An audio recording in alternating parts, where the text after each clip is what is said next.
The Lorax by Dr. Seuss. At the far end of town, where the grickle grass grows, and the wind blows slow and sour when it blows, and no birds ever sing excepting old crows, is the street of the lifted Lorax.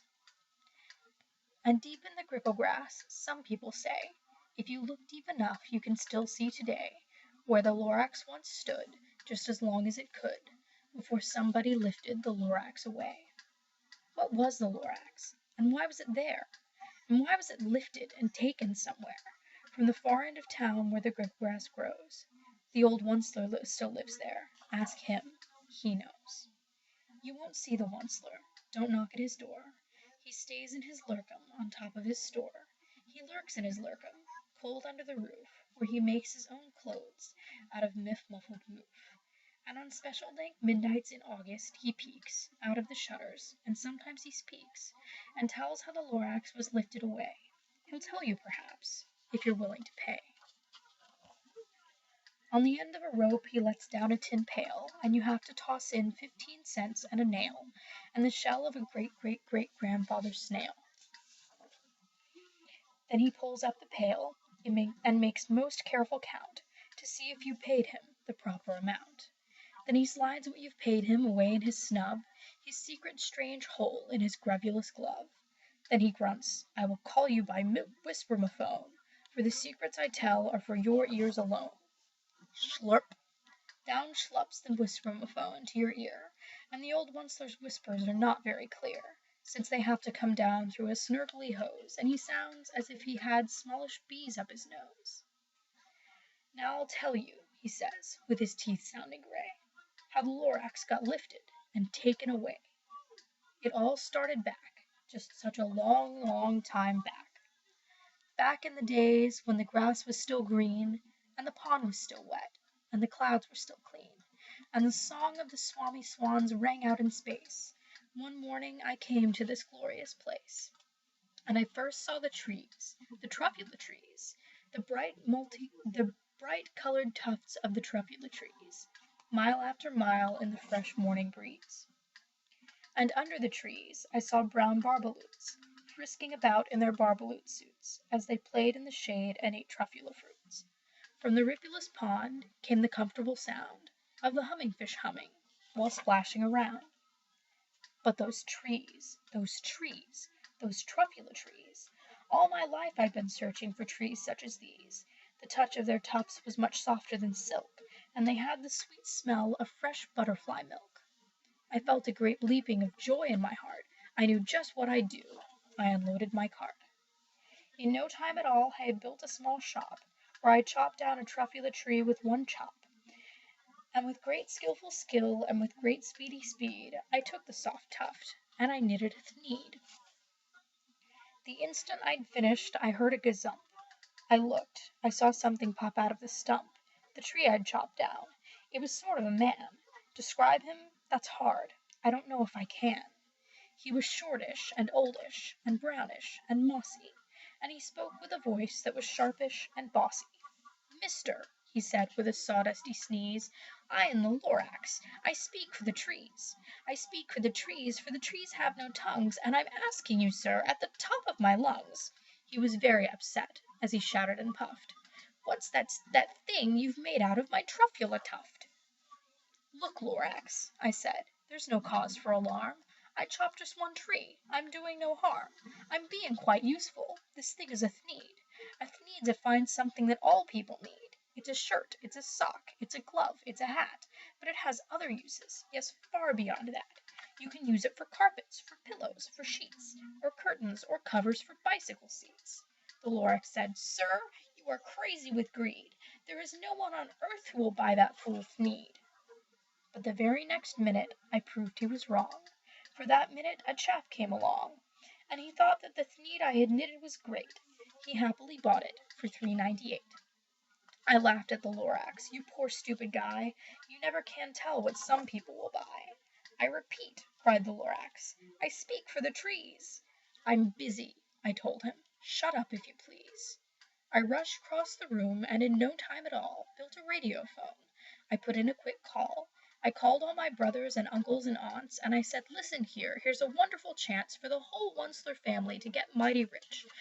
Get over here fast, take the road to North Nitch, turn left at Weehawken, sharp right at South Stitch." And in no time at all, in the factory I built, the whole Onceler family was working full tilt.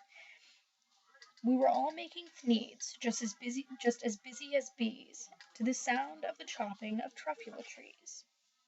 Then, oh baby oh, how my business did grow.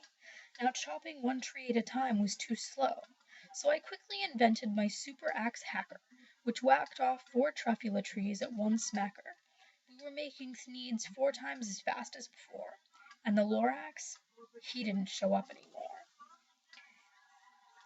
But the next week he knocked on my new office door. He snapped, "I am the Lorax who speaks for the trees, which you seem to be chopping as fast as you please.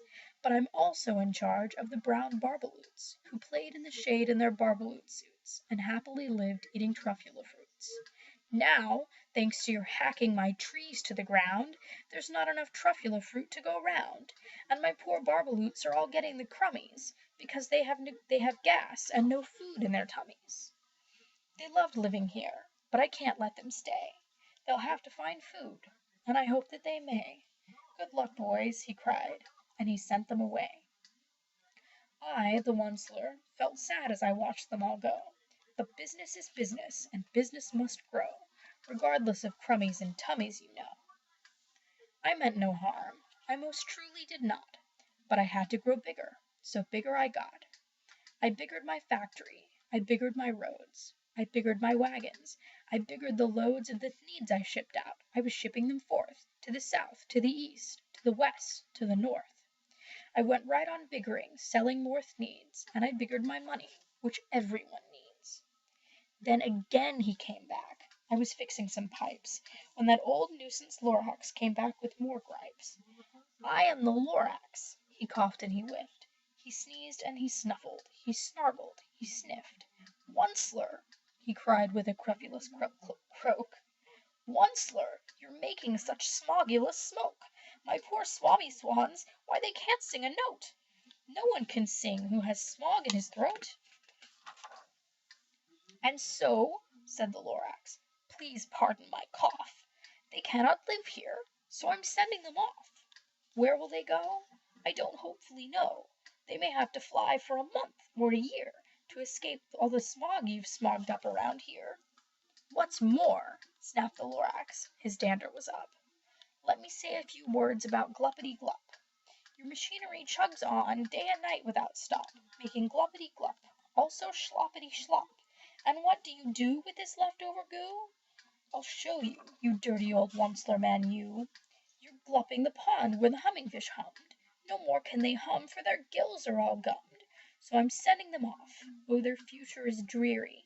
They'll walk on their fins and get woefully weary, in search of some water that isn't so smeary. And then I got mad. I got terribly mad.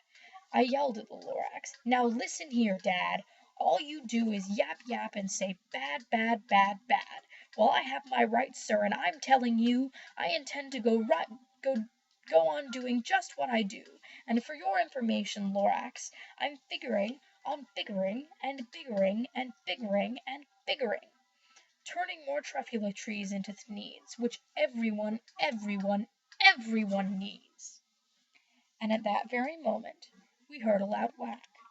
From outside in the fields came a sickening smack of an axe on a tree.